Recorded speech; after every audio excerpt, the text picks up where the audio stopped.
परमेश्वर पिता का धन्यवाद हो कि हम इस चौथे एडवेंट संडे में प्रवेश कर सके हैं। प्रभु ने हमको पिछले 3 संडे में 3 रविवार में बहुत आशीष दी और हम आगमन के इन रविवारों की महत्ता पर विचार कर सके और आज हम चौथे एडवेंट संडे अर्थात आगमन के रविवार पर विचार करेंगे। इस रविवार पर हम विचार करें उसके पहले आइए दुआ कर लें। प्रभु जी हमारी सहायता कीजिए कि हम आज इस चौथे आगमन के रविवार पर कुछ देर आपके वचन से मनन कर सकें। जिस बातों को समझाने सिखाने के लिए ये रविवार मुकर्रर किया गया है उसकी गूढ़ बातों को हमें समझने के लिए शक्ति दीजिए। मेरी सहायता कीजिए कि मैं पवित्र आत्मा में होकर आपके वचन को बांट सकूं और सुनने वालों के साथ हुए वो पवित्र आत्मा में होकर आपके वचन को ग्रहण कर सकें। बिनती यीशु मसीह के नाम से मांगता हूं, आमीन।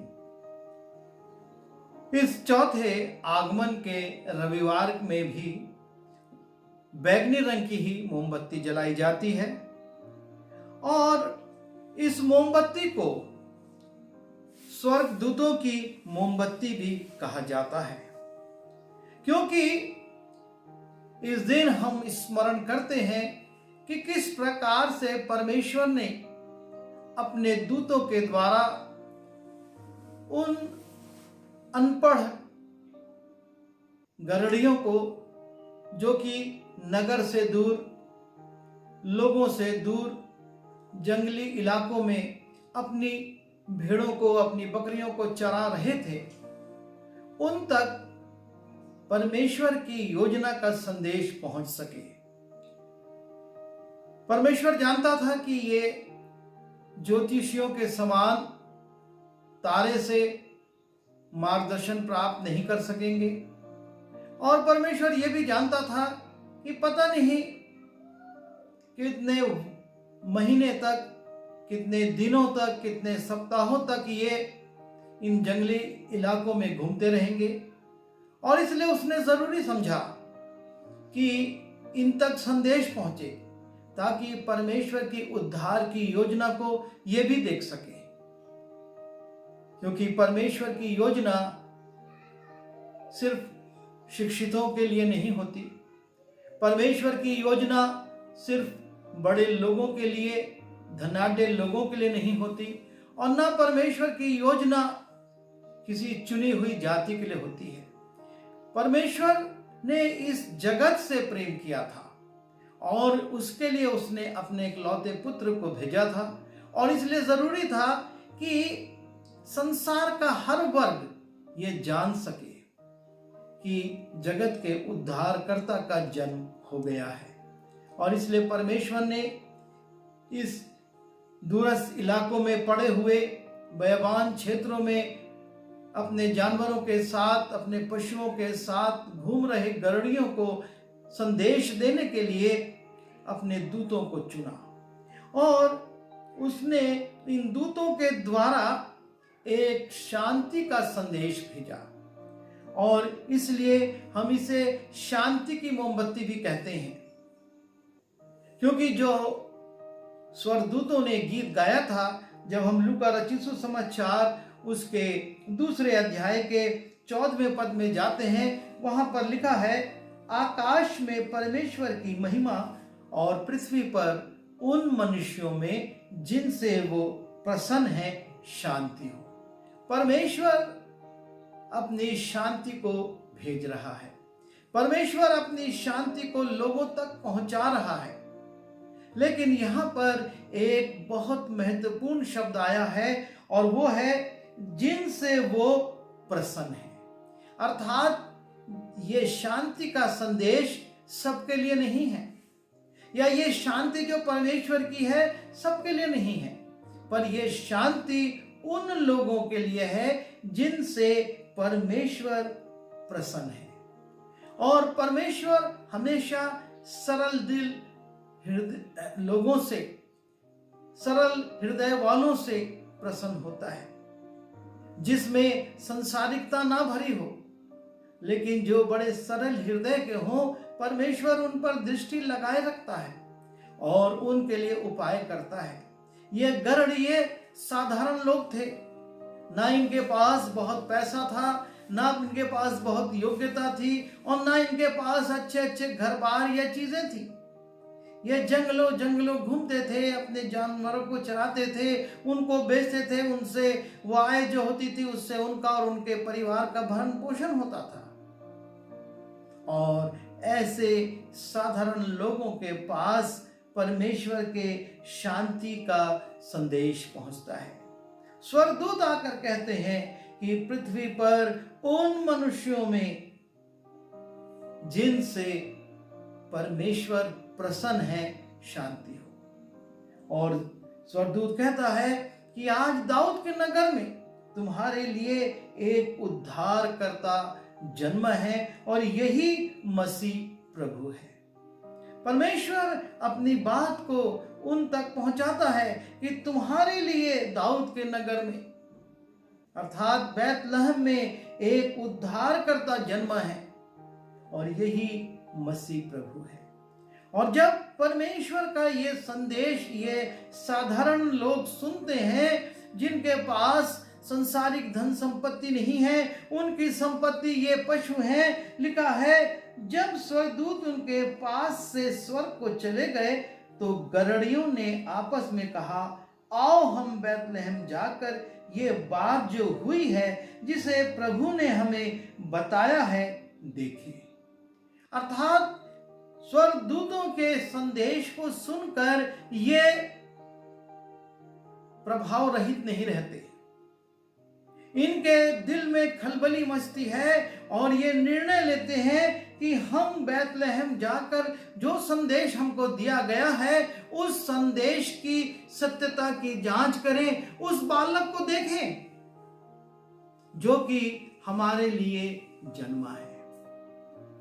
आज बहुत सारे संदेश हमको मिलते हैं, कुछ संसारिक लोगों से और कुछ आत्मिक लोगों से, और उन संसारिक लोगों के संदेश को तो हम अक्सर महत्व देते हैं, लेकिन आत्मिक संदेशों को अक्सर हम एक कान से सुनते और दूसरे कान से उड़ा देते हैं। हम उनकी महत्ता को ध्यान में नहीं रखते और हम उन संदेशों को भूल जाते हैं। परमेश्वर चाहता है कि हम उस उद्धार के मार्ग में जाएं, उस उद्धार के संदेश को देखें और उस उद्धार के पुत्र को स्वीकार करें, उसको प्रणाम करें, उसके सामने अपने सिरों को झुकाएं।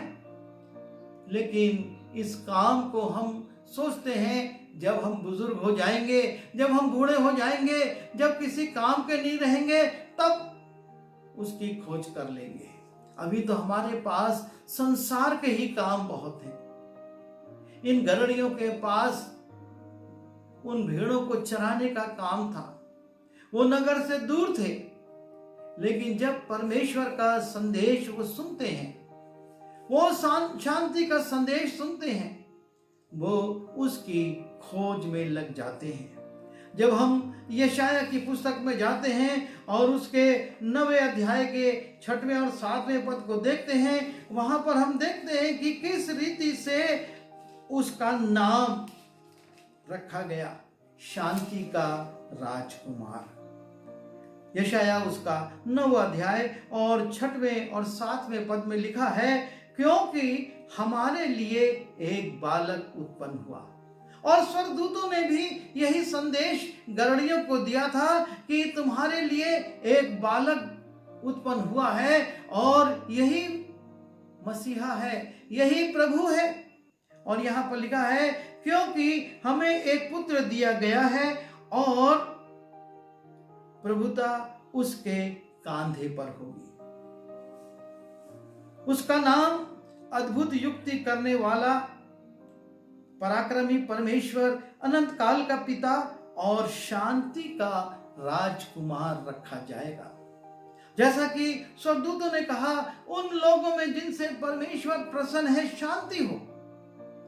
और वास्तव में ये शांति पूरे संसार के लिए नहीं है। ये शांति उन लोगों के लिए है जिनसे परमेश्वर प्रसन्न है। और ये शांति का स्रोत है शांति का राजकुमार। शांति का राजकुमार जन्म ले रहा है ताकि इस संसार को शांति मिल सके, उन लोगों को शांति मिल सके जिनसे परमेश्वर प्रसन्न है। और इसीलिए लिखा है उसकी प्रभुता सर्वदा बढ़ती रहेगी और उसकी शांति का अंत ना होगा। ना सिर्फ उसका नाम शांति का राजकुमार रखा जाएगा, लेकिन लिखा है उसकी शांति का अंत ना होगा, वो शांति। और इसीलिए यीशु मसीह ने कहा, मैं तुम्हें अपनी शांति दिए जाता हूं, वो शांति जो संसार नहीं दे सकता। संसार औपचारिक शांति दे सकता है, शाब्दिक शांति दे सकता है, तत्कालिक शांति दे सकता है, लेकिन हमारा परमेश्वर हमको वो शांति देता है जिसका अंत ना होगा। अनंत शांति वो देना चाहता है। और सबसे महत्वपूर्ण बात यह है कि एक और शांति का संदेश दिया जा रहा है उन लोगों को जिनसे परमेश्वर प्रसन्न है। और उसी की दूसरी ओर कुछ लोग इस संदेश को सुनकर शांति नहीं अशांति महसूस कर रहे हैं। जब हम मत्ती रचित सुसमाचार में जाते हैं और उसके दूसरे अध्याय के 3 पद को देखते हैं, लिखा है, यह सुनकर हेरोदेस राजा और उसके साथ सारा यरूशलेम घबरा गया। उस बात को सुनकर, उस संदेश को सुनकर कि जगत का उद्धारकर्ता जन्मा है।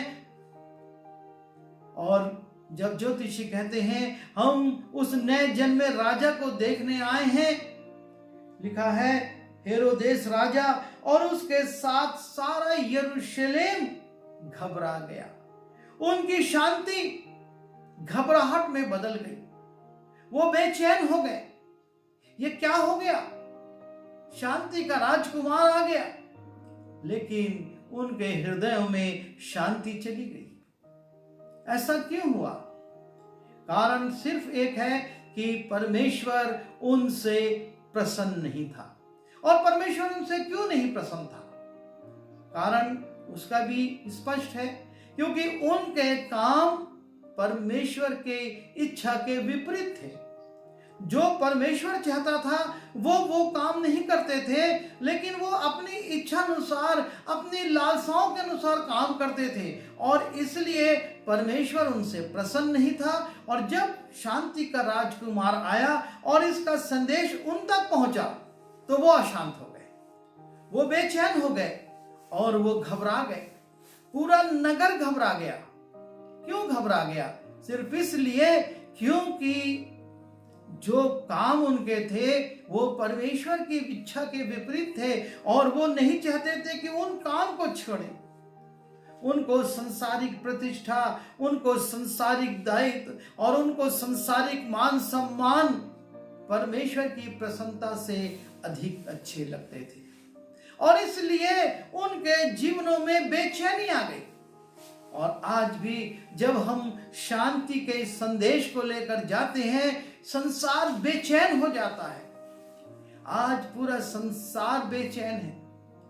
कारण एक ही है, क्योंकि उसके काम परमेश्वर की इच्छा के विपरीत हैं और वो नहीं चाहता कि उसके कार्य में कोई दखलंदाजी करे। और इसलिए जब हम शांति के राजकुमार की बात करते हैं तो वो बेचैन हो जाते हैं, वो परेशान हो जाते हैं, उनके जीवनों में अशांति आ जाती है। आज हमको इस संसार में जब इस संदेश को फैलाना है, हमको लोगों के जीवन में शांति आए, इसलिए उनको ये बताना है कि उनके काम परमेश्वर की योजना के विपरीत जा रहे हैं। वो उन कामों में संलग्न हैं जो कि उचित नहीं है और इसलिए जरूरी है कि वो पहले अपने कामों को बदले। और इसीलिए चाहे यूहन्ना बपतिस्मा देने वाला हो, चाहे यीशु मसीह हो, और चाहे उसके चेले हो, सब ने जो संदेश दिया और वो था मन फिराओ। किससे मन फिराओ? संसार की बातों से, संसार के लोगों से, संसार के क्रियाकलापों से मन फिराओ और इस मन को अब परमेश्वर की ओर लगाओ। और जब परमेश्वर की ओर मन लगाओगे तो तुम्हारे जीवन में शांति आएगी। आज इस शांति के लिए संसार में करोड़ों अरबों रुपये खर्च किए जा रहे हैं, तरह तरह के हथियार बनाए जा रहे हैं, सेनाएं खड़ी की जा रही ताकि सीमाओं पर शांति हो। लेकिन शांति के जगह अशांति बढ़ती जा रही है। पूरा संसार आज अशांत है, पर परमेश्वर चाहता है कि इस संसार में शांति आए, और इसलिए उसने अपने पुत्र को भेजा। और आज 2020 वर्ष बाद हम इस संदेश को इसलिए लेकर आते हैं कि मनुष्यों में शांति आए, ताकि वो शांति के साथ उस दिन की बाट जो सके जिसमें कि शांति का राजकुमार न्यायी बनकर आने वाला है। वो शांति का राजकुमार है, उसकी शांति बढ़ने वाली है, लेकिन अब जब वो आएगा तो वो न्यायी बनकर आएगा। और वो न्यायी बनकर आए, हमारा न्याय करे, उसके पहले हमको अपने जीवन में उस शांति को ले लेना है। अपने पुनरुत्थान के बाद भी यीशु मसीह जब शिष्यों से मिले तो उन्होंने कहा तुम्हें शांति मिले, क्योंकि उनके पास एक असीम शांति थी और उस शांति को वो अपने लोगों में बांटना चाहते थे, उनको उस शांति से परिपूर्ण कर देना चाहते थे। और इसलिए वो बार बार कहते थे तुम्हें शांति मिले। आज हमारे जीवनों की स्थिति क्या है?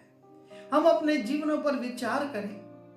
हम यदि शांति के राजकुमार को अपने हृदय में स्थान दे चुके हैं, और यदि हमने शांति के राजकुमार को अपने जीवन में स्वीकार किया है, तो उसकी शांति हमारे जीवन में बढ़ रही है या घट रही है? हमारा जीवन बेचैन है या हमारा जीवन शांति से परिपूर्ण है? जब हम रात में खाट पर लेटते हैं, हमको नींद आ जाती है या चिंताएं, संसार की चिंताएं हमको सोने नहीं देती? आज कितने लोग नींद की गोलियां खा रहे हैं, कितने लोग अशांत होने के कारण आत्महत्याएं कर रहे हैं कि उनको शांति मिल जाए, और कितने लोग नाना प्रकार के प्रपंच कर रहे हैं। कोई यात्रा कर रहा है, कोई स्नान कर रहा है, कोई कुछ कर रहा है सिर्फ इसलिए कि शांति मिल जाए। लेकिन स्वर्गदूत कहते हैं उन गड़ड़ियों से आकाश में परमेश्वर की महिमा और पृथ्वी पर उन मनुष्यों में जिनसे वो प्रसन्न है शांति हो। आज मनुष्य शांति ढूंढ रहा है, लेकिन परमेश्वर को प्रसन्न करने का प्रयास नहीं कर रहा है, जो शांति का आधार है। हमको अपने जीवनों में परमेश्वर को प्रसन्न करना है, और जैसे ही हमारे कामों से, हमारे जीवन से, हमारे आचरण से परमेश्वर प्रसन्न होगा, हमारे परिवारों में, हमारे घरों में, हमारे बच्चों में, हमारे व्यक्तिगत जीवन में शांति आएगी। ये चौथा आगमन का संदेश जो हम सुन रहे हैं इस चौथे रविवार के रोज, हमसे शांति की बात करता है, स्वर्गदूतों की बात करता है जो शांति का संदेश लाए थे, परमेश्वर के प्रेम की बात करता है कि हमारे अंदर वो शांति आए, वो पीस आए जो मनुष्य नहीं दे सकता।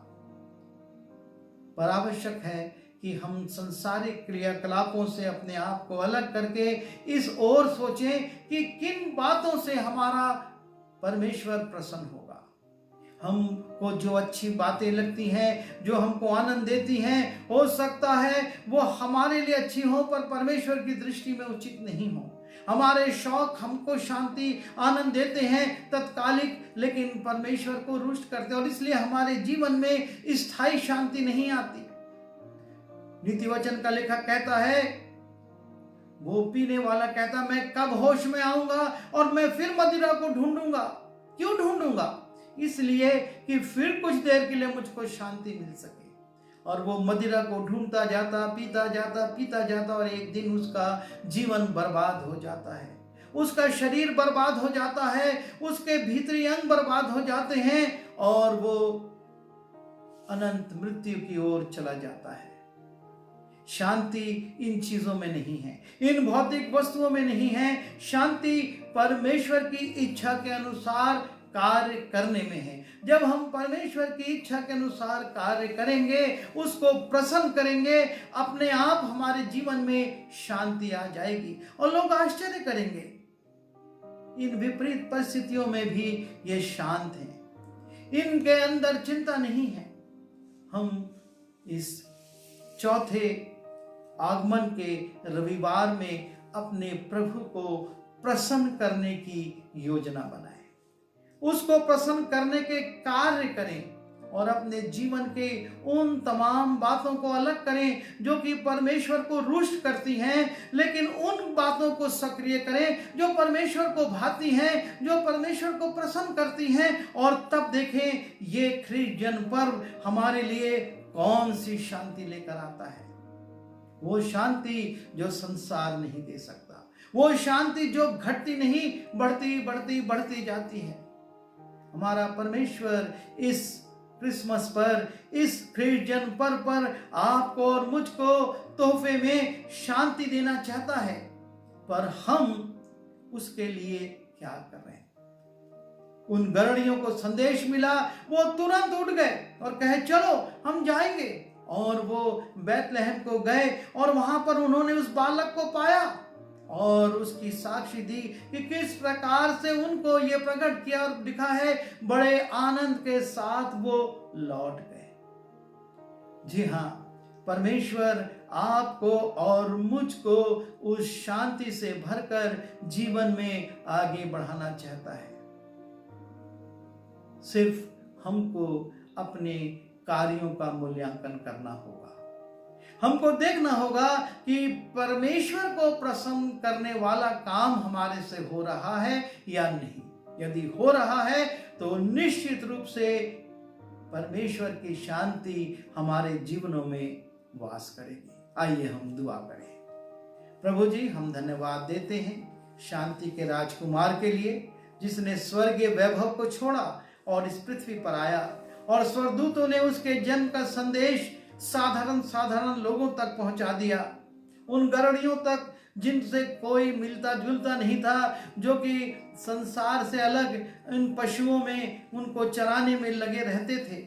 पर आपकी शांति सबके लिए है, आपका आनंद सबके लिए। और इसलिए प्रभु स्वर्गदूतों ने गाया कि परमेश्वर की महिमा इस आकाश में हो, आकाश मंडल में हो, और मनुष्यों में जिनसे वो प्रसन्न हैं शांति हो। प्रभु जी, हमको शक्ति दीजिए कि हम आपको प्रसन्न करने वाले काम कर सकें, ताकि आपकी शांति हमारे जीवन में निवास कर सके। विनती यीशु मसीह के नाम से मांगता हूँ, आमीन।